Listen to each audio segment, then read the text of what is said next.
Hello my dear students, मैं भूषण गायकवाड़ आप सभी का बहुत बहुत स्वागत करता हूं हमारे इस ऑनलाइन प्लेटफॉर्म पर। तो दोस्तों, जैसे कि आपको मालूम है कि एग्जाम कुछ ही दिनों में है और बहुत ही कम समय हमारे पास बचा हुआ है। तो इसी बात को ध्यान में रखते हुए आज का ये हमारा सेशन है जो कि प्रैक्टिस सेशन होगा।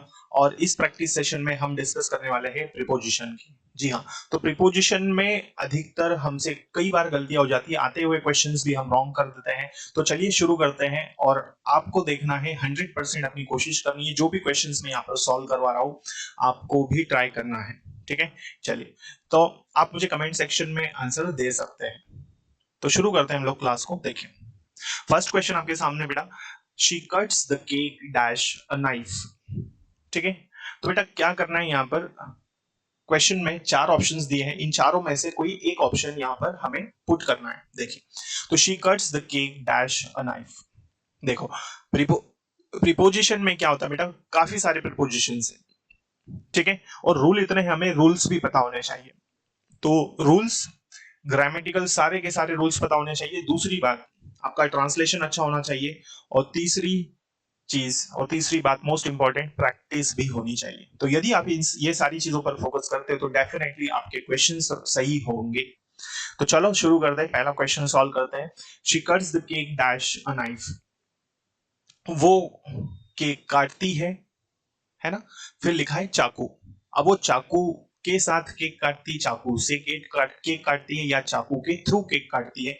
ये सारी चीजें आपको देखना है या आपको सॉल्व करना है ना। तो यहाँ पर तो मैं सॉल्व करवा ही रहा हूं, लेकिन आपको भी अपने माइंड में सोचना है कि क्या इसका आंसर हो सकता है। चलिए, तो शुरू करते हैं और समझिए। देखें, तो लिखा है हमारे पास कि वो केक काटती है, और दिया है ऑप्शन। और यहाँ पर जब हम सेंटेंस के लास्ट में देखते हैं, एंड जहां पर हो रहा है वहां दिया है हमें कि भाई नाइफ। तो यदि हम इस नाइफ को देखते हैं, है ना, तो ये नाइफ हमें पता चलता है टूल है। ये क्या है बेटा, टूल्स है। और हमको पता है भाई, टूल्स के लिए हम हमेशा क्या लगाते हैं, बाय तो हो नहीं सकता, क्योंकि बाय मतलब होता है के द्वारा, है ना। विद हो सकता है क्या, विद होता है टूल्स के लिए, बिल्कुल सही है। फ्रॉम जनरली से होता है तो ये रॉन्ग। थ्रू मतलब होता है के माध्यम से। तो राइट क्या हो जाएगा, विद मतलब से। लेकिन जब हमारे पास क्या हो, टूल्स हो, तो टूल्स के लिए हम क्या यूज करते हैं, विद। और नाइफ हमारा क्या है, टूल है। तो वो चाकू से केक काटती है। किससे काटती है, चाकू से। क्लियर यहां तक? आई होप ये क्वेश्चन आप समझ चुके होंगे। चलिए, तो नेक्स्ट क्वेश्चन की ओर बढ़ते हैं। अगला क्वेश्चन हमारे सामने है, आपके सामने है, देखिए समझिए क्या दिया है। The frog jumped dash the well. है ना। तो फ्रॉग ने जंप किया किस में, वेल में, है ना, कुएं में। तो वो कूदा किस में, कुएं में। देखिए ऑप्शंस क्या है यहाँ पर, अमंग दिया है ना। ऑप्शंस क्या है बेटा, अमंग। अमंग का मतलब क्या होता है, के बीच। अमंग मतलब क्या होता है, के बीच, मोर देन टू पीपल और थिंग्स। लेकिन जब क्या हो, किसी वर्ड का पहला लेटर क्या हो, कॉन्सोनेंट हो। इनटू स्पीड के लिए होता है, प्रवेशशील अवस्था के लिए। बिसाइड्स होता है के अलावा, है ना, अपार्ट फ्रॉम के लिए। और इन फ्रंट ऑफ मतलब के सामने, नॉन लिविंग के लिए। तो ये होता है नॉन लिविंग के लिए। क्लियर है यहां तक? चलिए, अब बताइए इसमें क्या आंसर होगा, या क्या ऑप्शन इसमें हम रख सकते हैं इस प्रीपोजिशन का, इस क्वेश्चन के लिए। देखो, तो यहां पर आएगा द फ्रॉग। फ्रॉग क्या है भाई, मान लो कुआ है, तो कुएं के अंदर क्या पानी होगा। तो फ्रॉग स्पीड से जंप किया किसमें, वेल में। तो डेफिनेटली यहां पर स्पीड क्रिएट हो रही है ना। तो प्रवेशशील अवस्था के लिए हम क्या करते हैं, इनटू। तो यहां पर राइट आंसर हमारा क्या हो जाएगा, इनटू। तो फ्रॉग कुएं में कूदा, तो स्पीड के साथ प्रवेश कर गया। तो स्पीड मोशन स्टेट को बताने के लिए हम क्या करते हैं, इनटू का यूज करते हैं जब प्रवेशशील अवस्था हो। ठीक है, आइए अगले क्वेश्चन की ओर बढ़ते हैं। There was a fight dash Ravi and Rohit. लड़ाई थी खालिस्तान, रोहित और रवि, है ना। तो दोनों के बीच में, दो या फिर दोनों में, या दोनों पर, ऐसे कुछ ऑप्शंस हमारे पास अवेलेबल है इस क्वेश्चन के लिए। देखिए, so there are 4 options available for this question. Now look at this questions, look at this options. Okay, तो पहला ऑप्शन दिया है हमारे पास क्या बेटा, बिटवीन। बिटवीन क्या होता है, तो बिटवीन होता है के बीच, है ना। लेकिन क्या है, दो वस्तु या फिर दो व्यक्तियों के लिए। तो बिटवीन टू थिंग्स और टू पीपल। अमंग होता है के बीच, है ना। अमंग क्या होता है, के बीच, लेकिन दो से ज्यादा के लिए, मोर देन टू। ठीक। इन होता है राज्य, शहर, महानगर के लिए, ऑन होता है स्पर्श करते हुए। तो देखिए कितने व्यक्ति यहाँ पर, पहला दिया है रवि, दूसरा है रोहित, और बीच में क्या दिया है एंड। तो जो बिटवीन होता है इसकी कंडीशन होती है, ये जब भी आता है तो ये अपने साथ में एंड लेके आता है। तो यहाँ हम राइट आंसर क्या लगाएंगे, बिटवीन। तो लड़ाई थी किसके बीच में, रवि और रोहित के बीच में बेटा लड़ाई थी या झगड़ा था। तो कितने लोगों के बीच में, दो लोगों के बीच में। तो दो लोग हैं, रवि एंड रोहित के बीच में लड़ाई थी। क्लियर यहां तक। तो बिटवीन यहां पर राइट आंसर हमारा होता है। नेक्स्ट क्वेश्चन देखिए, ध्यान से समझना है ना। How many people were there dash the concert. ठीक है, देखिए तो यहां पर क्या दिया है, कंसर्ट। बहुत इजी क्वेश्चन है, आई थिंक आप में से कई लोगों ने आंसर दे दिया होगा। ठीक है, तो यहां पर फ्रॉम तो मतलब होता है से, बिटवीन दो लोगों के बीच में, और बिटवीन की कंडीशन अपने साथ में एंड लेता है, तो ये रॉन्ग हो जाएगा, है ना। स्पर्श करते हुए, ऑन होता है स्पर्श करते हुए, जब सरफेस क्या हो, कांटेक्ट में हो, तो ये क्या होता है, स्पर्श करते हुए पर, तो ये भी रॉन्ग। तो बच्चा कौन सा, एक ही ऑप्शन दे, वो क्या है, एट। तो there, how many people were there at the concern. Clear. Next question, चलो नेक्स्ट क्वेश्चन की ओर बढ़ते हैं। काफी सारे क्वेश्चंस हमें आज की क्लास में सॉल्व करने हैं, तो फटाफट आपको भी ट्राई करना है, आंसर देना है, सोचना है। ठीक है, और अपने आप को एनालाइज करना है कि कितने क्वेश्चंस आप लोगों ने सही किए हैं। चलो, a small animal was making wrestling noises dash the leaves, है ना। तो पत्तियों के बीच में क्या है, वो सरसराहट की आवाज एक छोटा पक्षी क्या कर रहा था, कर रहा था। तो क्या, कहां पर कर रहा था, ये आपको देखना है, in front of, besides, between, या फिर अमंग। चलो, तो इसमें इतना कुछ डिफिकल्ट नहीं है ये क्वेश्चन, ऐसा मुझे लगता है। देखो, इन फ्रंट ऑफ का मतलब क्या हो जाएगा, के सामने, लेकिन निर्जीव वस्तु के सामने। बिसाइड्स होता है के अलावा, बिसाइड्स के अलावा। बिटवीन होता है के बीच, लेकिन इसकी कंडीशन क्या है, एंड, तो ये तो रॉन्ग ही हो गया। अमंग होता है पत्ती, अमंग होता है के बीच, लेकिन दो से ज्यादा के बीच। ठीक है, अमंग क्या होता है, दो से ज्यादा के बीच। तो देखो यहाँ पर लीव्स दिया है, तो पत्तियां कितनी होगी, मान लो यदि कोई पेड़ है, यदि कोई क्या है, पेड़ है, तो इसमें कितनी पत्तियां होगी बेटा, इसमें काफी सारी पत्तियां होगी, है ना। इसमें यदि हम देखें तो एक पेड़ में काफी सारी पत्तियां हो सकती है। ठीक है, क्लियर है, क्योंकि कई शाखाएं हो सकती है, तो पत्तियों के बीच में। ठीक है, तो यहाँ पर क्या जाएगा, अमंग। तो एक छोटा पक्षी क्या कर रहा था, आवाज कर रहा था, है ना, चहचह की, या चहकने की, कहां पर, पत्तियों के बीच। तो कई पत्तियां होगी, दो से ज्यादा ही होगी। और अमंग की कंडीशन क्या है, जब किसी वर्ड का पहला लेटर क्या हो, कॉन्सोनेंट हो। तो यहाँ पर द दिया है, और द का ये जो टी है, ये हमारा क्या है बेटा, कॉन्सोनेंट है, ये हमारा क्या है, कॉन्सोनेंट। क्लियर यहाँ तक। आई थिंक ये चीजें आप समझ चुके होंगे। ठीक है, तो यहाँ पर राइट आंसर ऑप्शन नंबर होगा फर्स्ट। क्लियर। चलो आगे बढ़ते हैं, नेक्स्ट क्वेश्चन, एरर डिटेक्शन का क्वेश्चन है, देखिए। His uncle is sick out but he does not look for him. उसके अंकल जो है वो क्या है बेटा, उसके अंकल बीमार है, लेकिन वो उनकी तलाश नहीं करता है, ऐसा ये सेंटेंस कह रहा है। क्लियर।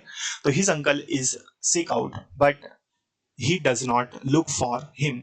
उसके अंकल जो है, वो उसके चाचा जो है, वो क्या है बेटा, बीमार है, लेकिन वो उनकी तलाश नहीं करता है, ऐसा ये सेंटेंस हमसे कह रहा है, या इसका मीनिंग है। अब देखिए इसमें एरर कहां पर है, तो इसमें एरर कहां पर दिया, पहला पार्ट दिया हमें इज के बाद, दूसरा दिया ही के बाद, तीसरा दिया हिम के बाद, और फोर्थ दिया नो एरर। क्लियर यहां तक। तो अब इसे सॉल्व करना है। तो डेफिनेटली जब यहां पर हम देखिए first part, his uncle is seek out but he, यहां तक यदि हम देखते तो यहां कोई एरर नहीं, लेकिन आगे क्या बोला, but he does not look for. Look for का मतलब होता है तलाश करना, लुक फॉर का मतलब क्या है, तलाश करना। और यदि हम देखें तो बेटा ये हमारा क्या है, फ्रेजल वर्ब है, ये हमारा क्या है, फ्रेजल वर्ब है। तो लुक फॉर की जगह ये जो फॉर है यहां पर होना चाहिए आफ्टर, क्या होना चाहिए, आफ्टर। तो लुक आफ्टर का मतलब क्या होता है, लुक आफ्टर का मतलब होता है ख्याल रखना, है ना, ख्याल रखना या फिर ध्यान रखना। ठीक है, तो यहां पर राइट आंसर क्या हो जाएगा, राइट ऑप्शन कौन सा हो जाएगा, एरर किस पार्ट में होगा, तो there is error in the third part. क्या होना चाहिए, फॉर की जगह पर आफ्टर का यूज होना चाहिए। तो गलत यहां पर फ्रेजल वर्ब दिया था, जिसमें हमें करेक्शन करना था लुक आफ्टर सही होगा, तो for is wrong over there, after should be there. Clear है? चलो, तो मैं समझता हूं यहां तक की सारी चीजें आपको क्लियर हो चुकी होगी। चलो आगे बढ़ते हैं। देखो नेक्स्ट क्वेश्चन करते हैं। देखो तो बेटा, यदि आप इस चैनल पर पहली बार आए हैं तो इसे सब्सक्राइब कर लीजिए ताकि आने वाली क्लासेस के नोटिफिकेशंस आपको मिल सके, ठीक है? और बेल आइकॉन को जरूर प्रेस करें और ज्यादा से ज्यादा स्टूडेंट से इसे आप जरूर शेयर करें, ठीक है? देखिए 6 नंबर का क्वेश्चन आपके सामने दिया है यहाँ पर, the cost should be equally dash the three of you. लागत हम तीनों के बीच में क्या होनी चाहिए? लागत समान रूप से तीनों के बीच बांट देनी चाहिए या होनी चाहिए, जो भी है वो हमें यहाँ पर ऑप्शंस के अकॉर्डिंग सिलेक्ट करना है प्रीपोजिशन। देखो तो क्या दिया, पहला दिया यहाँ पर विद। विद क्या होता है? विद होता है बेटा के साथ, है ना? बिटवीन होता है के बीच, यह भी हमने कई बार पढ़ लिया है पिछले कुछ क्वेश्चंस में। और ये होता है दो वस्तुओं या व्यक्तियों के लिए। एक क्रॉस या क्रॉस होता है इस पार से उस पार, ठीक है? और अमंग होता है दो से ज्यादा व्यक्तियों या वस्तुओं के बीच में। क्लियर यहां तक? तो ये हमारा अमंग होता है। लेकिन जब किसी वर्ड का पहला लेटर क्या हो, कॉन्सोनेंट हो, उससे पहले हम अमंग यूज करते हैं। तो यहां बोला कि भाई जो लागत है, जो कॉस्ट है, वो समान रूप से या वो इक्वल होनी चाहिए किस तरह के बीच में? The three of you. तो तुम तीनों के बीच में जो लागत है वो समान होनी चाहिए या एक जैसी होनी चाहिए। तो कितने लोग हैं? 3 लोग हैं। तो डेफिनेटली पढ़ने पर ही हमें पता चल रहा है कि यहाँ पर दो से ज्यादा व्यक्तियों की बात हो रही है। तो विद रॉन्ग हो जाएगा, बिटवीन दो लोगों के लिए होता है, ये भी रॉन्ग, एक क्रॉस भी रॉन्ग, बचा कौन सा? अमंग। तो यहां हम राइट आंसर देंगे अमंग। क्लियर यहां तक? आई होप ये क्वेश्चन आप समझ चुके होंगे, ठीक है? तो अब हम बढ़ते हैं अगले क्वेश्चन की ओर। They are swimming in the pool dash the sports complex, ठीक है? तो वो तैर रहे हैं स्विमिंग पूल में स्पोर्ट्स कॉम्प्लेक्स पर या स्पोर्ट्स कॉम्प्लेक्स के बीच या फिर स्पोर्ट्स कॉम्प्लेक्स के साथ। ऐसा ऑप्शन के हिसाब से हमें सेट करना है इसमें प्रीपोजिशन। तो क्वेश्चन क्या दिया है? They are swimming in the pool. वो पूल में स्विम कर रहे हैं, खालिस्तान स्पोर्ट्स कॉम्प्लेक्स। ऑप्शंस क्या है? विद, बिटवीन, एट और अमंगस्ट, ठीक है? देखिए तो भाई इसको हम सॉल्व करते हैं। देखें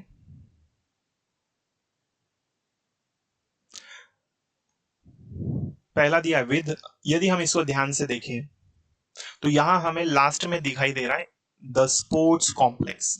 तो द स्पोर्ट्स कॉम्प्लेक्स जो है ये हमें पता चल रहा है कि एक जगह है ना? प्लेस है ये। और प्लेस कैसा है? कोई सिटी तो है नहीं, तो कैसा है? बिग प्लेस है। कैसा बेटा? बिग प्लेस है। बिग प्लेस बोल सकते हैं या स्मॉल प्लेस? तो डेफिनेटली हम कहेंगे ये स्मॉल प्लेस है ना? तो यहां पर जगह बताई जा रही है, तो यहां पर आ जाएगा एट, ठीक है? विद गलत हो जाएगा, बिटवीन भी गलत, एट भी गलत, और एट सही हो जाएगा, और अमंगस्ट रॉन्ग, ठीक है? तो वो स्विमिंग पूल में तैर रहे हैं, है ना? They are swimming in the pool. वो स्विमिंग पूल, वो तैर रहे हैं पूल में, कहां पर? स्पोर्ट्स कॉम्प्लेक्स में। तो स्पोर्ट्स कॉम्प्लेक्स एक जगह है जहां पर पुल है, उसमें वे तैर रहे हैं।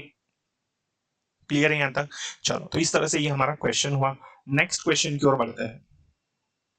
देखो ध्यान से समझिए क्या है। There is a heavy demand dash this goods. इन सामानों के लिए, इन गुड्स के लिए क्या है ना? इन गुड्स के लिए डिमांड है। कितनी है अब वो हमें नहीं पता, लेकिन ऑप्शंस हमें दिए हैं जहां जो हमें पुट करना है डिमांड के बाद। ऑप्शंस क्या क्या देखिए। तो पहला दिया है यहां पर ऑन, इन, फॉर और बिटवीन, ठीक है? ऑन क्या होता है? स्पर्श करते हुए होता है, पर के अर्थ में, है ना? स्पर्श करते हुए। इन होता है में, लेकिन किसके लिए? बिग प्लेसेस के लिए। फॉर होता है के लिए। बिटवीन अभी मैंने बताया टू पर्सन और थिंग्स के बीच, ठीक है? तो there is heavy demand for this goods, ये हमारा सही होगा। तो इन सामानों के लिए एक बहुत ही बड़ी डिमांड है। तो इन सामानों के लिए, तो for should be here. Clear? बाकी सारे जो है ये हमारे गलत हो जाएंगे, ठीक? तो there is heavy demand for this goods, इन सामानों के लिए, इन सामानों के लिए बहुत हैवी डिमांड है, ठीक? चलो, ये था हमारा क्वेश्चन नंबर 8। अगले क्वेश्चन की ओर बढ़ते हैं। There is a heavy demand dash goods, ये हमने सॉल्व कर लिया है ऑलरेडी। नेक्स्ट,